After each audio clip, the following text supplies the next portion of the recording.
Grantha Sahiha Hadith Kudasi, Adyaya Vivida Hadasasamuha, Haditha Nambara, 17.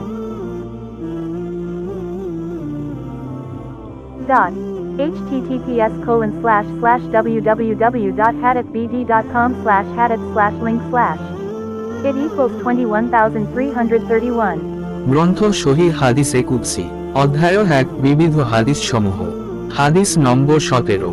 আল্লাহর রহমত থেকে নিরাশকারীদের প্রতি হুঁশিয়ারি। 17।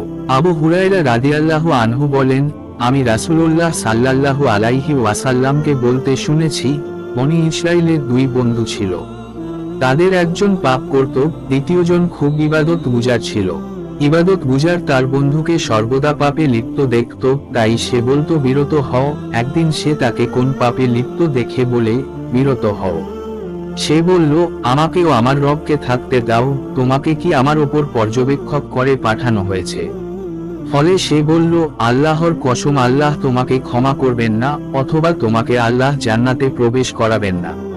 অতঃপর তাদের উভয়ের রূহ কবজ করা হলো এবং তারা উভয় আল্লাহর নিকটে একত্র হলো।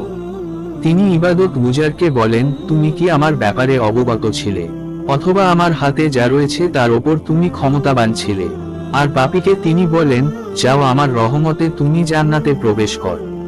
আর অপর ব্যক্তির জন্য বলেন, তাকে নিয়ে জাহান্নামে যাও। 1 আবু দাউদ, হাদিসটি হাসান। 1 এর অর্থ এই নয় যে কেউ অন্যায় ও গুনাহ করবে আর অন্য কেউ তার প্রতিবাদ করবে না।